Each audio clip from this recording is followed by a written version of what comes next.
All Hit Radio.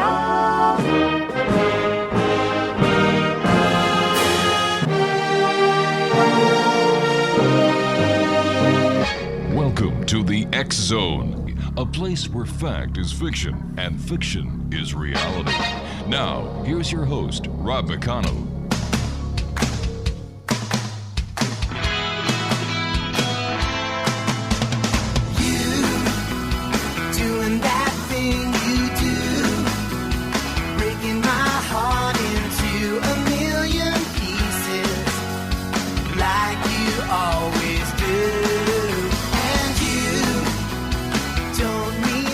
And good evening, one and all, and welcome back to the X Zone. I am Rob McConnell, and for the next 2 hours, I'm your host and your guide as together we cross the time-space continuum to this place that I call the X Zone.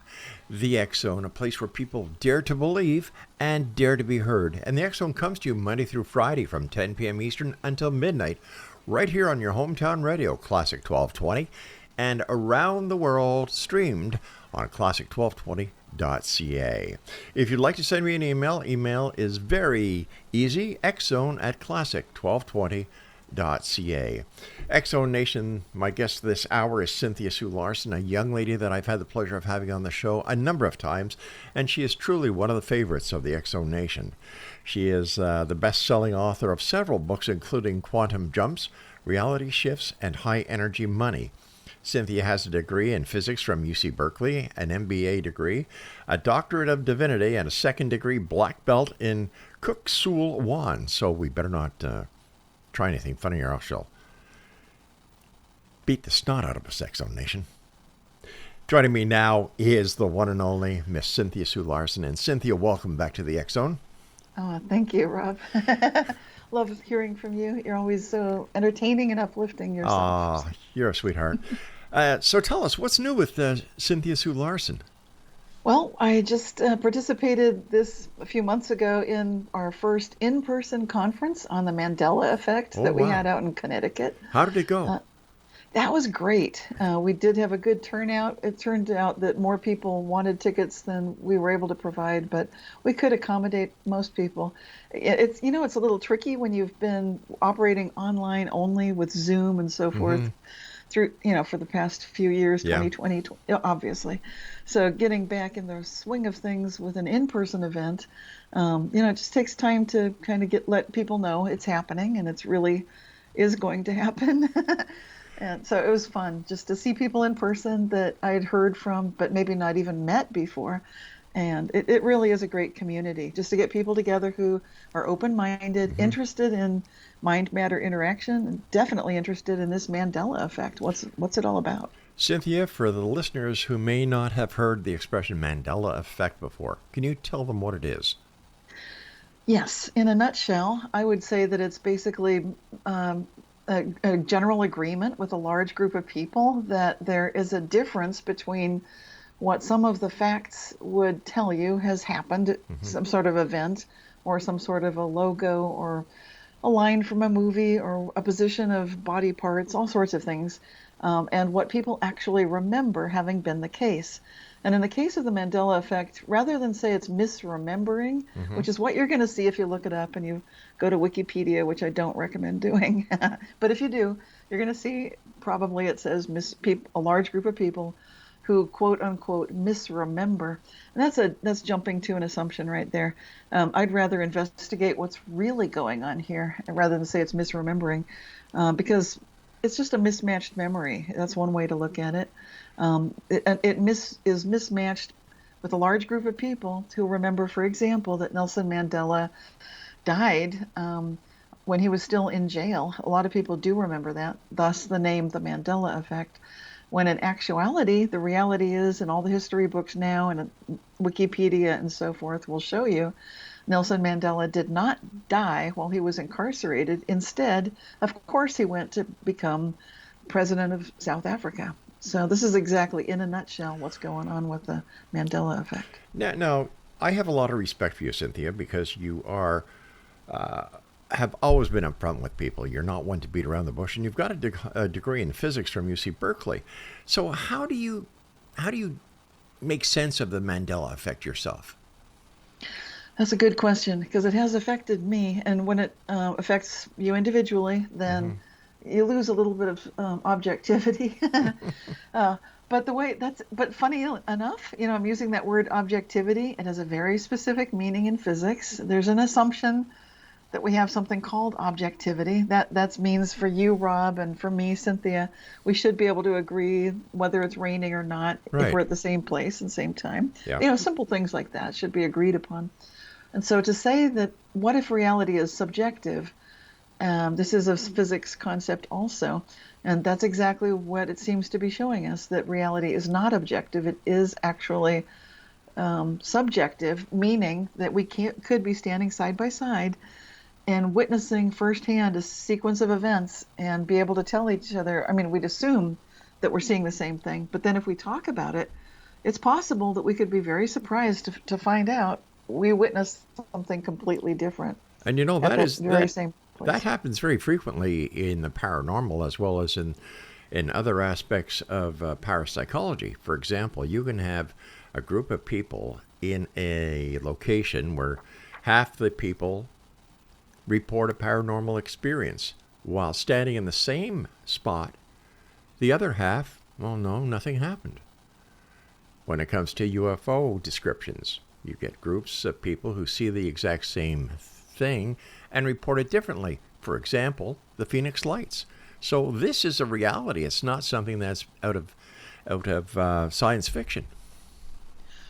Wow, I'm glad that you pointed that out, and it's really significant coming from you because you get to talk to these experts around the world, and that's a very noteworthy comment right there. I think it's worth putting that first and foremost in people's minds that we tend to assume that, of course, we're going to agree, and if people don't agree, I think that there's that sort of a lingering concern that maybe it didn't really happen. I don't know about you with these groups of people, but it could be concerning to some people. It sure can. Whether they're the ones that saw the phenomenon or not, either way, it can be just a weird feeling of how come I didn't see something, or how come I saw it and they didn't. And it can be kind of alarming in sort of a subconscious level, at least. On a personal basis, as a police officer, when I would go to investigate a crime and you had witnesses, the stories of the witnesses were similar, but were not the same, if you can understand that. Exactly. Yeah. Wow. And we often attribute this very thing to just slightly misremembering. That's just sort of, there are so many different psychological explanations for why that might happen, Right. and psychologists go nuts with it. They have all these fancy words for various forms of, just cognitive errors would be what they would call it. But what if these are not actually all the fault of cognitive errors? And this is where the Mandela effect directly brings us to questioning the nature of reality itself, to taking a look at the fact that maybe what we're observing is not the actual reality that we assume it is, but it's gone through a series of interpretations for us to be able to soak it in. Is it also possible, Cynthia, that the time-space continuum shifting at that specific time when the people are witnessing the event could have an effect on the sense of reality between different people? Well, that certainly would be a good explanation, a potential explanation for what's going on. There are a number of different theories, and that could be right up there.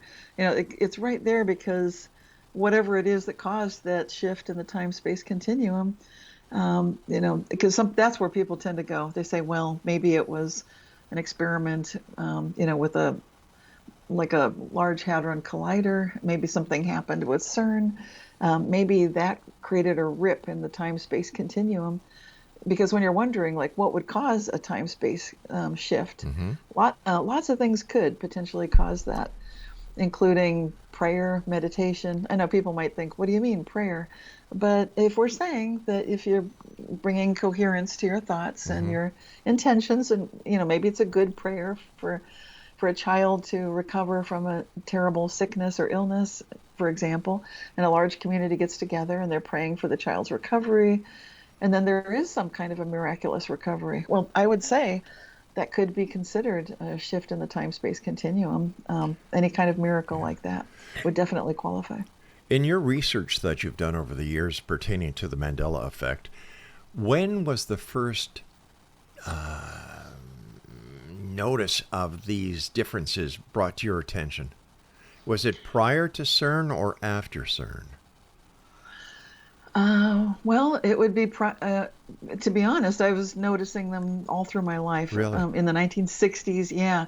But I didn't have a term for it. And when I was a child in the 1960s, I also tended to have the assumption that maybe I'm just a little confused, that I'm misremembering things, Like, okay, my parents told me one thing and I've witnessed something else. They always keep their words. They don't lie to me. Right. But something's different here. I just figured I must be misremembering. Maybe I dreamt it. I didn't think I dreamt that they had made a promise to some wood carvers that they would take photos of the furniture once it was shipped and delivered to us. And I was asking them, are we going to take the pictures? The furniture's arrived. It got fixed up. It's in place. Where are the pictures? And my parents just said, what do you mean pictures? What are you talking about? Oh my gosh. So I know, that was weird. And then I heard a song on the radio in the 1970s where the announcer was saying, for the first time ever, we're about to play what's bound to become an instant hit. You're lucky to get to hear it now. And I was all looking forward to it. And then the song that came on the air was something I was completely sick and tired of hearing over and over from overplay. And I could not believe it. And I thought, why would they do this? And it didn't really register at that point in the 1970s. That was a Mandela effect. I didn't have, if you see what I mean, I didn't have the framework yet to be talking to people. There wasn't the internet, of course, in the 1960s and 70s. It sounds as if there's a slip in the fabric of time when this happens. I'd say that's a fair assessment, actually. Literally you can see that there's 1 minute things are one way and the next moment they're completely different.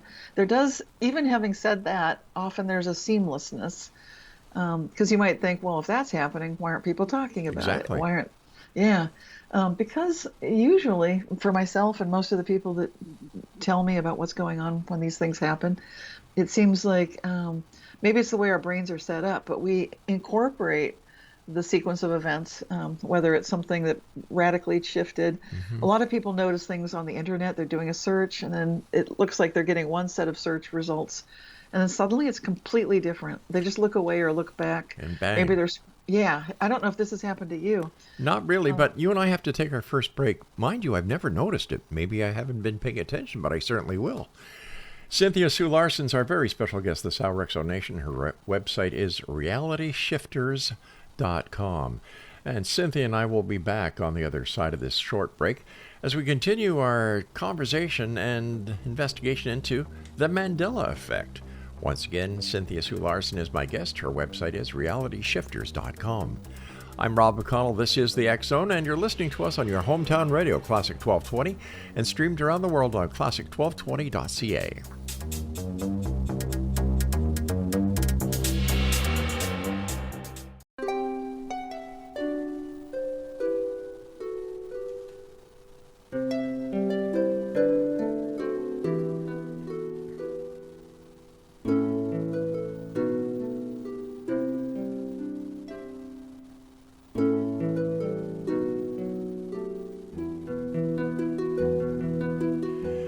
Welcome back to the X Zone, everyone. Cynthia Sue Larson is my special guest this hour. Her website is realityshifters.com.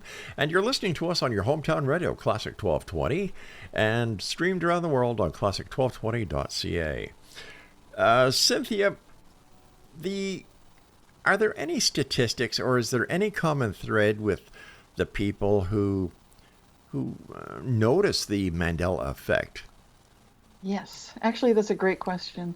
There is, and that's something I've been on the trail of for 25 years. Pretty much the whole time I've been tracking these reality shifts and the Mandela effect phenomenon. And what I've come to observe through surveys that I've conducted through the Reality Shifters website is indeed there is something that these people, myself included, have in common in general. Now, it's not to say that only those people are the ones experiencing it, but in a nutshell, they are what you would call empaths, which means on the Myers-Briggs, if you've ever seen that sort of a test, the Myers-Briggs it's, I forget what they call it. It's an inventory psychological test. That would be the intuitive feelers. And so this is the test where you end up with sort of a 4-letter acronym of what you are. Might be something like it starts with either an E or an I for either introvert or extrovert. But the part that really captured my attention and really came through big time were the intuitive feelers, which would be the NF part in the middle. And then it would end with either judging or perceiving, which don't seem to be so important. But this is really significant because if you take a look at the population of the United States of America, for example, and I know Canada's pretty similar, it's pretty typical in most of the modern world. The vast majority of the Mandela effect experiencers are the intuitive feelers. So 75% of the experiences are noticed by intuitive feelers, where they only comprise something like 20 to 23% of the population. And so it's this very tiny little subset of the population. They're a minority, but they're having the majority of the experience. What are some of the most popular Mandela effect, what do you call them, examples that people notice? Yeah, okay. Some of the big ones people hear about. Okay. I think some of the top ones would be the Mandela effect that we mentioned, of course, with Nelson Mandela. Right. That was a pretty big one. And more recently, people have really noticed things like the VW Volkswagen logo on cars. A lot of people remember that it was all connected without some sort of a gap between the V and the W.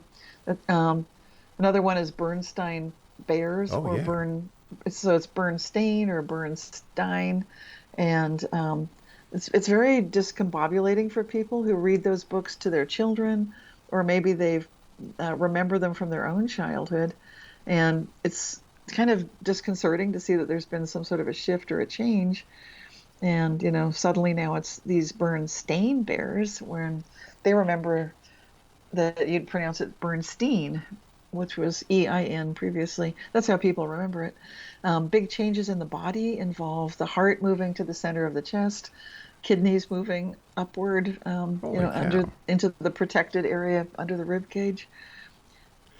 Things like that. And these are changes that just suddenly happen and don't seem to have any explanation. When it comes to a logo, a lot of people like the Volkswagen logo or Kit Kat candy bars. People remember they used to have a hyphen and now they don't, and they never did. Or the Fruit of the Loom logo people remember it used to have a cornucopia, that basket in the background. Yeah, I remember that. Yeah. Yeah, these kind of things, some people just figure, oh, well, obviously the company made a change. Yeah. But if you look into it, you can quickly come to the shocking observation that there is no explanation having to do with any sort of corporate logo change.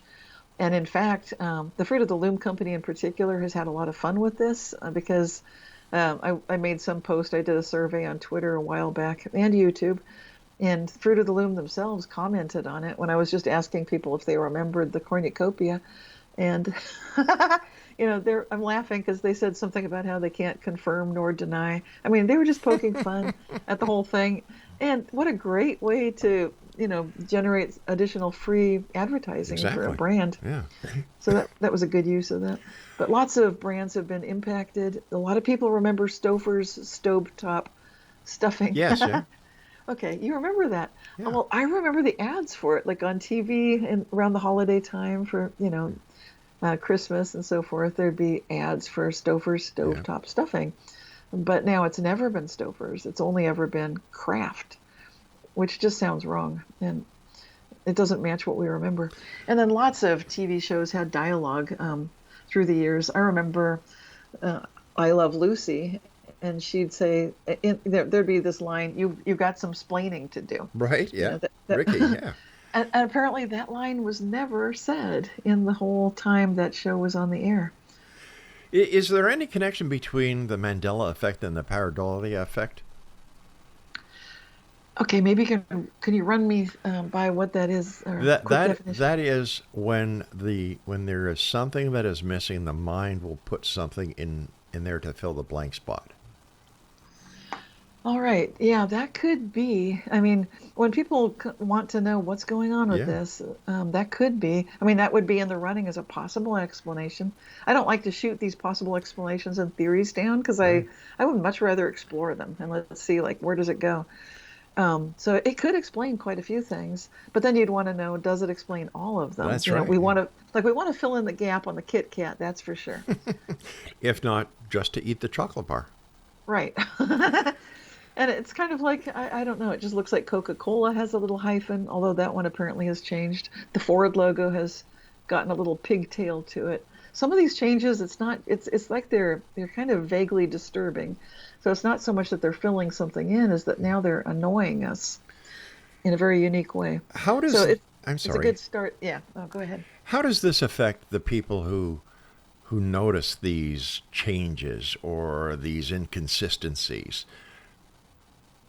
Well, often they feel like at first they start doing what any of us would do and questioning their own memory. Hmm. Like, well, did I just misremember that?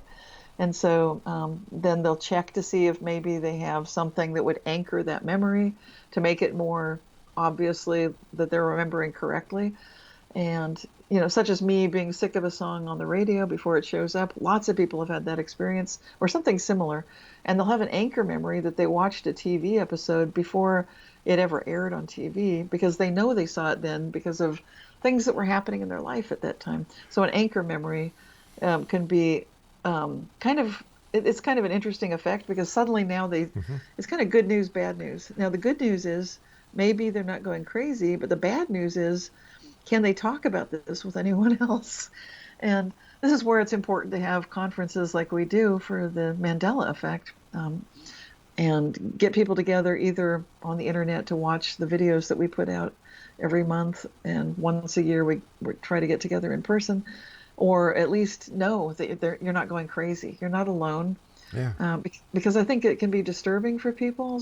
If they're not able to tell their significant other or friends about this. I think that's starting to change, but there's still a little bit of a stigma on this whole phenomenon. And once again, you're explaining exactly the same thing that happens when people have a paranormal event or if they see a UFO or whatever the case is. They're afraid. They kind of suppress themselves because they don't want people to think that they're out there, that they're wrong, or that they don't want to be ridiculed. And this is so wrong in our year and our time and what kind of society we are.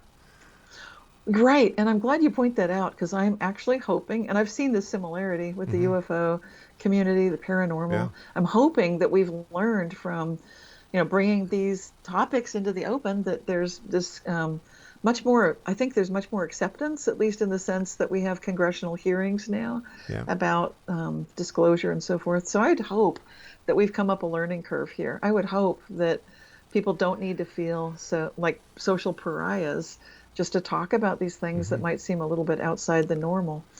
And thanks to the program that you do and the excellent Oh, work you're doing, I think it really, little step by step, we're getting there to where I hope people can start feeling like they can be honest with their loved ones, their family, friends, coworkers. I know we're not maybe where we want to be, but I think it's getting a little bit better. I just had an idea while you were talking. By the way, thank you very much for your comments on the Excel. We try our very best. Has there been a noted significance in the increase of Mandela effect sightings, for lack of a better word, since the increase of cell towers and microwave transmissions? Wow, good question. I haven't seen any data on that. Interesting question. Very interesting. Um, It does seem like there are some associated increases just as time goes by. Hmm. A lot of people came into the phenomenon, if you look at just an upswing in interest, um, since around, I think 2016, 2017 was a huge Okay. turning point for it. And you're right, if you take a look at what's going on with these cell towers, they were getting rolled out maybe around the same Yeah. time frame. And then, Never and thought then about that. and then you've got Bluetooth, and because Bluetooth is in every home, you just can't get away from it. And I've often wondered if you go to a gas station to fill your car with gas and there's a sign that says, do not use your cell phone. Right. What other effect is this having on us? And a number of neurologists will tell you should never hold the phone to your ear. Always use it a hands-free away from your head, which makes a lot of sense if you can't use it during a gas fill-up, or you're not supposed to use it during a gas fill-up. Now, what are we doing to ourselves? Now, I'm not looking for any excuse on why the Mandela effect is not real, because I've talked to many people, they believe it. And the number of people who believe in the Mandela effect compared to the people who don't, I see the scales tipping. I do too. Yeah. Yeah, it really is definitely becoming, it's not mainstream, but it's moving that direction. Not yet. Not yet. But with people like you at the helm raising this awareness, Cynthia, it's going to happen. It's going to happen. And I actually feel positive about it because I feel like it's what we need at this time, as strange as that may sound.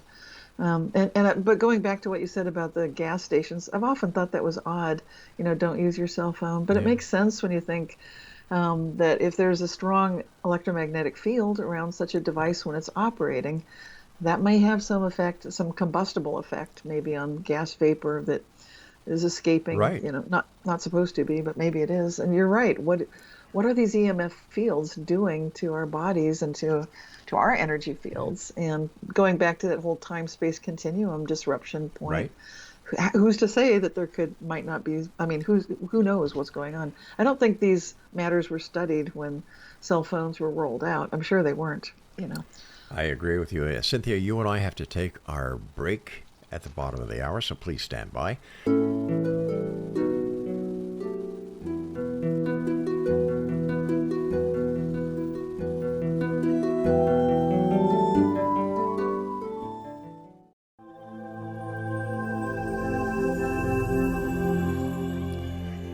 And welcome back to the X Zone. I'm Rob McConnell, coming to you from our broadcast center and studios in St. Catharines, Ontario, Canada, on your hometown radio, Classic 1220, and streamed around the world on classic1220.ca. Cynthia Sue Larson is our guest, realityshifters.com, and we're talking about the Mandela effect. When you had your last conference, what was the general reaction of the people that were there, and what kind of questions were they asking? Great. Yeah. The vibe, the feeling of the community there was very positive and supportive. And that's striking because we had one day where people were talking about the Mandela effect in a context of religion. And as you might imagine, there were different opinions about that whole subject. But I was really impressed at how positive and respectful everybody was. The kind of questions people were asking, they'd come up to the microphone and ask questions after each speaker's presentation. They ranged considerably from very personal questions about things they'd observed, such as one woman mentioned that she had seen a river changing direction. It had been flowing one way, and it's not like there was any reason for it to suddenly be flowing the other. And buildings and so forth look different too. And these are very typical kinds of reality shift Mandela effects having to do with the natural world that can be quite shocking when you see them. And she just felt grateful to be amongst all these other people who could hear what she's saying and not automatically assume that she misremembered or she's confused or crazy. There was not so much gaslighting, if you know what I mean. Sure do. Cynthia, let me ask you this hypothetical question. If we humans are subject to the Mandela effect, how about animals? Whoa, I love it. I would say definitely so. And you might think, well, Cynthia, how can you say such a thing? In my book, Quantum Jumps, that's the one where I'm talking about the placebo effect. Right. I bring up the topic that people have noticed the placebo effect works when they're assisting their animals, including horses and dogs. And so you might wonder, why am I bringing up the placebo effect? How does that fit in? It fits in tremendously, in my opinion, because if you ask yourself, why is it possible for someone to receive a treatment of some sort that has no known practical advantage? It doesn't give the animal or the person anything other than perhaps like a sugar pill or some sort of a fake procedure and that kind of thing. But yet the animal suddenly starts acting like it no longer has arthritis when it's received nothing at all. Why would that dog suddenly be doing so much better? And I would say, and I do say, let's consider the possibility that we've had a reality shift. We've had a change in that time-space continuum we were discussing, perhaps because the dog can feel that their caretaker genuinely wants them to improve. Right. And in some of these platinum standard studies where there are control bases. In other words, there's a control group where even the veterinarian doesn't know what's going on. The dog owner doesn't know. I don't think the dog knows whether they're in the placebo group or or if they're getting some kind of a real treatment. That's the kind of thing we're talking about here. And what's so astonishing is that placebo effect has been doubling. It's gone from pretty much being a like not really anything, to being like 30% effective. And if you've got faith and believe that these things can happen, it goes up even from there. It can be like 70% effective. In my opinion, belief is the strongest power in the universe, because if you believe something to be true, it's true. If you believe that you can do something, you can do it. That's right. Quick question for you. We know that there are issues that we have never seen before with children, ADHD and so on. Could this be part of their being affected by the Mandela effect, and they don't know why? They don't know why things are changing from day to day or from time to time. Could this have something to do with what we're seeing in schools and in the youth of today? It's possible. It's again, this is not something I've specifically looked at. However, having said that, I'll quickly add, but I would say children are definitely open to witnessing reality shifts and the Mandela effect. They're some of the people most likely to observe this phenomenon, and they're very open to it. They're more open-minded. They seem to be very good observers, and I would take their word for it. I think often they get discounted by adults that can't really follow with what's being said. The adult, for example, might not believe a child when they say that the water faucet, that the cold and the hot knobs have switched. That just sounds crazy. If a child said that to me, I would instantly be very interested. like really? Or if they said that picture is different, the horse is no longer on the left, it's over on the right, I would be riveted by that. I would really want to hear more about it. But some adults would just instantly assume the child's confused unless they've heard this show or they've had their own Mandela effects. So yeah, I think children definitely are more likely to experience these things. And maybe you were tying it in with ADHD and that we're seeing more of that with children. Maybe you could repeat that part of the question. I want to make sure I got it. Oh, no, there was no question. It was just kind of a hypothesis, a possibility on why children at certain times have these issues. And talking about the Mandela effect and perception, a friend of mine, Patrick Cook, who is a paranormal investigator, told me about this statue that is in Burlington, Ontario, where some people, when they look at it, the arms are crossed one way, and other people see the arms crossed the other way. Wow, I'm really interested in this. I will send you the information on this. Oh, thank you. Yeah. Well, this reminds me, I don't know this example, but I'm keenly interested. And it does remind me of the famous sculpture that a lot of people have seen of Rodin's The Thinker. And if we think about that, and the listeners can just come up with a mental picture of what does that statue look like.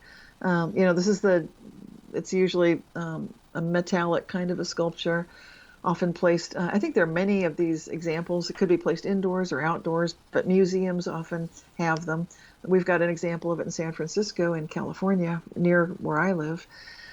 And so if you think about that and think where, if you remember the statue, I'll just say there is one hand is made into a sort of a fist or a shape of, something like that.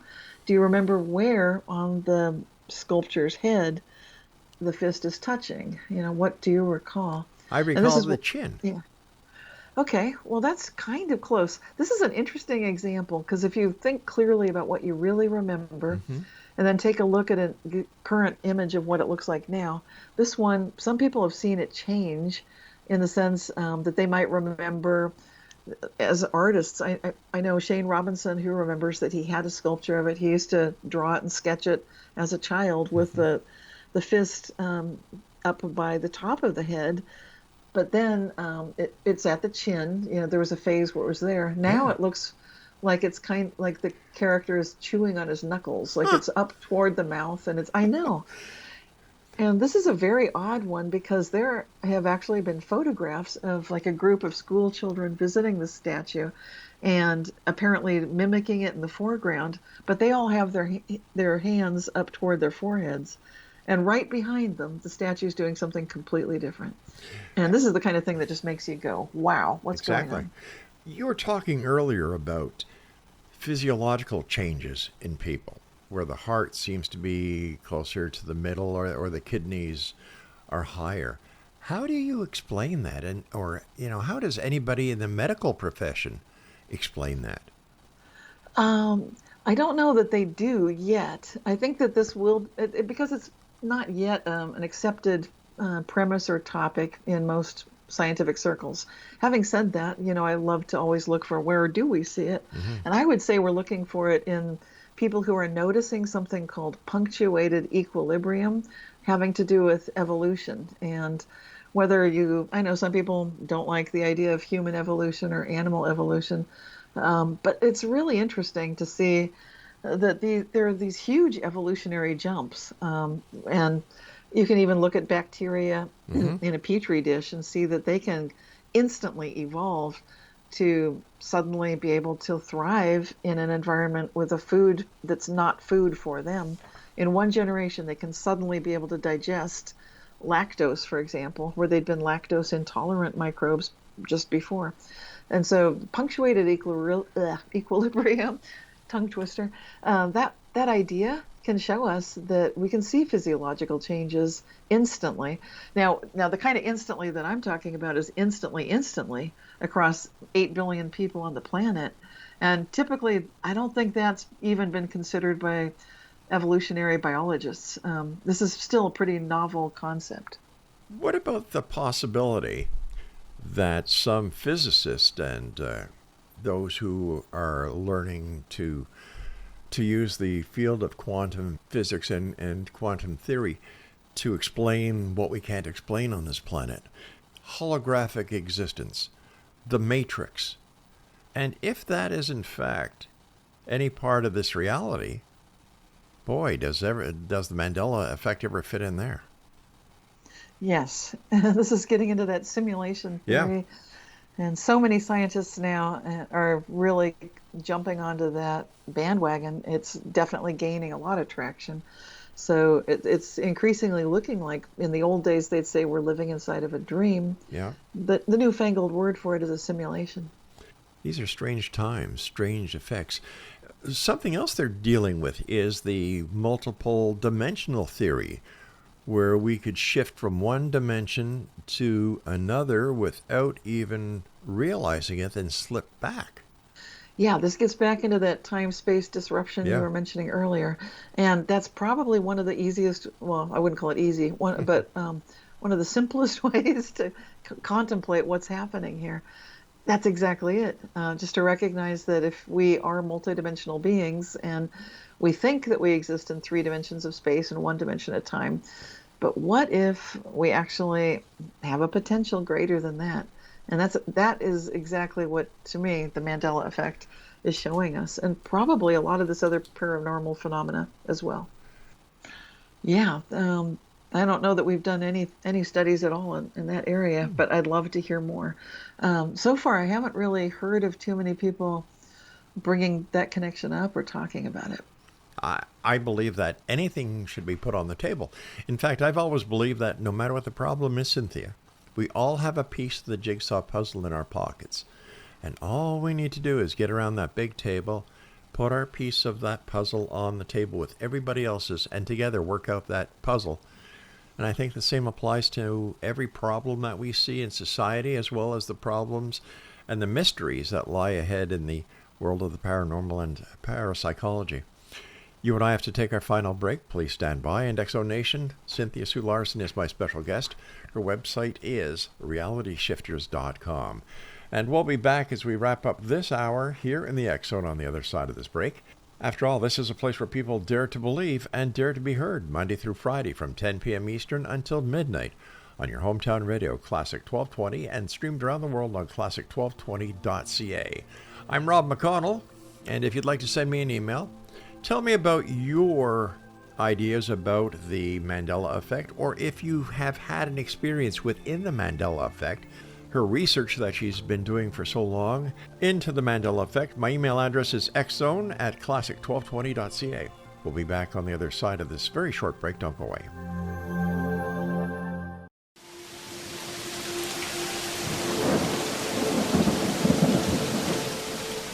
Welcome back, everyone. This is the X Zone. I'm Rob McConnell. My guest this hour is Cynthia Sue Larson, and you're listening to us right here on your hometown radio, Classic 1220. Stream classic1220.ca. First of all, Cynthia, thanks so much for coming on the show. It's always a great pleasure talking to you. And every time we talk about the Mandela effect, I just say, how? How is this possible? There has to be an explanation. Is it the multiple dimensional theory? Is it something to do with the electromagnetic fields that are being emanated by our cell phones? Is this part of reincarnation, that this is where the changes happen? But if a change happens like that, were we reincarnated in another multiverse, or were we in another multidimensional aspect? Who knows? Yeah, these are good questions. There are lots of theories to consider, including all of those. And then one of my favorites is, like you mentioned, the holographic interpretation that you mentioned.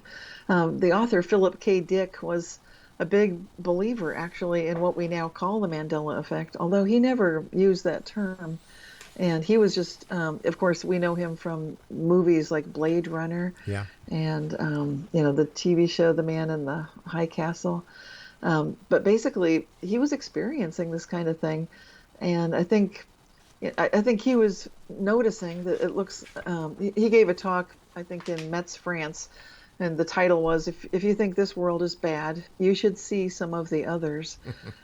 And I think that I get a chuckle out of that these days too, because I think if he saw these days, if he thought it was bad in the 1970s, it's like, wow, Philip, what would you say now? But I'm not going to get into that. But the point is, he really believed that from firsthand experience of witnessing these other realities, that this is not the worst it could be. And I like the way that he looked at that, because my favorite question is, how good can it get? And I do also experience lots of these different realities. I don't know what the answer is as to what's causing it. But I tend to observe that there is a multidimensional aspect, which looks to me like the potential of evolution of consciousness might be in play.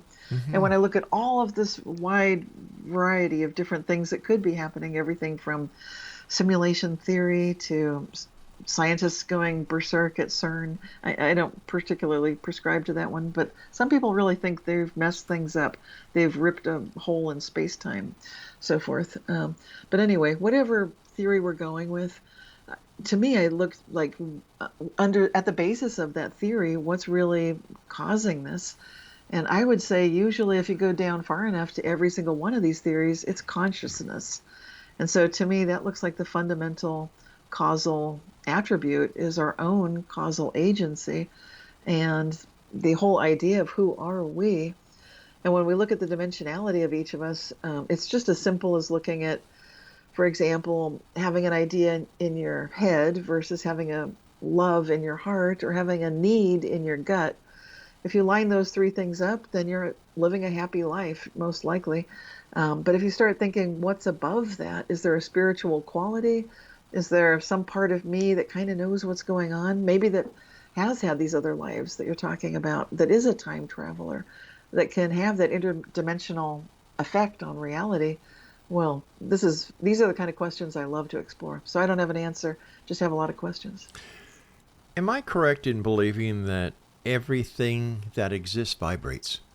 Yes. Actually, that's a really great thing to take a look at. Yeah, every material Yeah. thing that exists does vibrate. We hear about that from physics, of course, when we hear about the idea of the particle wave dynamic, that a particle is um, actually vibrating constantly. So everything is not so much a thing as an action. And this is a concept from physics, but it was also before there was physics as we know it today, the scientific study. A lot of indigenous people Yeah. were noticing this too. Is it possible that part of the solution to the Mandela effect lies within the different vibrational rates that affect people each and every day? Yeah, that's a great question, and that gets into one of the theories having to do with the Schumann resonance Hmm. of the planet. And the Schumann resonance is something some people are tracking. It's basically this. It used to be 7.8 hertz pretty consistently, and it was this energy vibration that people could feel if you lie down at the beach, for example, in the sand, if you're able to do that, or on the ground, and you just get that healing feeling of being in the Earth's energy field, and it really is trackable, measurable. At 7.8 hertz, it was first noticed by a gentleman by the last name of Schumann, and it's only been tracked for about the last 80 years, and it's measured. He predicted that it would be. He thought 7.5 hertz. Turns out it was about 7.8, and it is generated based on things like lightning striking in the atmosphere of the Earth, because there's the ionosphere at the very high level above the Earth's surface, where the sun's rays Yeah. are able to just charge the electrons up there. And then the surface of the Earth itself is also very charged. And so in between the two, that's where this effect of, for example, lightning strikes, and maybe to some degree volcanic activity, seismic activity, maybe some solar activity, all have a role to play. But coming back to your question, why are we looking at that? We're looking at that because also right around the time that people started noticing that Mandela effect, right around 2016, 2017, that's also when the Schumann resonance started going what we call off the hook. Hmm. And basically just going into very high levels. It would hit, instead of just 7.8 hertz, it would be like 30 or 100. It would just start really spiking and holding these interesting patterns, not just at one station, because these things are measured around the world at different locations, but you can see it all over the place. So it's something definitely is happening. And, materialists would say, well, Cynthia, the Schumann effect is just studying these things after the fact. Okay, I'll, grant you that. But having said that, there's definitely some kind of a relationship happening here. Kind of like what you were saying about possibly looking at the cell towers Yeah. and so forth. Because throughout evolution, we keep on changing, based on time, space, where we are, what we do, how we need to evolve.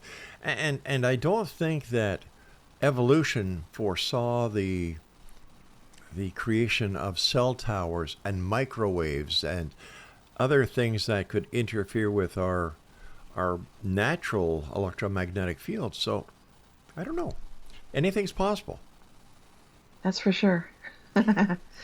Yeah, but I loved what you said at the close of the last segment, that together we can really bring these ideas Yeah. forward. We can share what each of us knows, but like you said, bring the puzzle pieces together. And that's what I'm so excited about with events like these conferences held by imec.world. I'm just going to do a shout out for the website. And then if people are interested, they can check that out, because we do have online events live stream every month. And we're planning our next conference for later this year, 2024. Looks like it'll be November, and we'll have details on that. So people are definitely going to want to know, I think if they're interested in the topic, like, Sure. where is this going?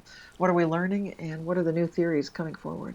Cynthia, what has been, in your experience, the youngest person who has noticed the Mandela effect?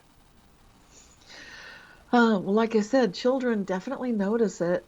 They tend to notice it not so much in the the Mandela effects. They don't yet know much Right. about the world, so they're going to notice a personal Mandela effect. Now, It'll be what I was trying to get at, has anybody reported their child who has noticed these changes to you directly? my own children noticed them when they were Wow. young, but they Okay. notice it like their toy has moved on it by itself, or like something has changed that they know for sure changed. That's interesting to me. It is. Um, yeah, so that would be children around 4 or 5 years old. My children were noticing that things were moving around by themselves that they were not doing.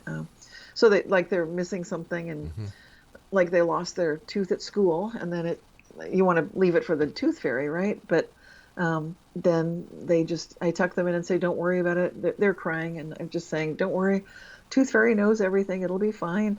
But then mysteriously, as I'm writing a little note in my bedroom, a tooth falls out of the air and just lands on my desk in front of me. Now that's me having a spectacular reality shift, but Yeah. children also were noticing these things too. And I'd say as soon as they can talk, they could probably notice them. What are your final thoughts? What would you like to share with the X-Zone Nation tonight? I'd like to let people know that the questions that we're thinking about are guiding everything. There's a participatory effect of our thoughts and feelings in the world. So I'd really recommend, if you can just do one thing, just add my favorite question: how good can it get, to whatever it is you're thinking about. Whether you're in a grumpy mood or maybe you think things are terrible, ask how good can it get anyway, even if you're in a good mood. And just notice if you see any difference. And then let Rob know, and he'll let me know. I'd love to know. So let's say you've got your what is it, lecture seminar, your meetings that are online once a month? Yes, we do a live stream. Sometimes it's the last Wednesday of the month. Usually it starts at about 2 o'clock Eastern time. And we usually announce them we have a Twitter page for International Mandela Effect Conference. We have a YouTube channel. I know that's long, but it's International Mandela Effect Conference. And so if you sign up either of those places, you'll usually hear when the next one is. We've got a Facebook page too. All right. What's the Facebook page? International Mandela Effect Conference is also the Facebook page. And then the website is that imec.world. imce.world? IMEC. So it's International Mandela Effect Conference. IMEC. All right. Yes. Cynthia, as always, time goes by so fast when you're with us. I want to thank you so much for all the work you've done over the years and all the times you've come on the show to share with our listeners the great things that you discuss, discover, and investigate. So thank you so much, Cynthia. Oh, thank you, Rob. It's such a pleasure. Take care of yourself, and I hope to see you again soon. Tell me, X-Zone Nation, have you noticed anything strange, anything that wasn't the way that you remember it? Is it possible that this was, in fact, your experience in the Mandela effect? If you have, send me an email, xzone@classic1220.ca. That's xzone@classic1220.ca. Now, I'll be back on the other side of this short break at the top of the hour as we continue here in the X-Zone from our broadcast center and studios in St. Catharines, Ontario, Canada. If you'd like to find out more about the X-Zone, or if you'd like to find out what past shows that are available with you, 100% toll-free, we don't charge, visit www.xzbn.net. And we'll be back. So whatever you do, don't go away.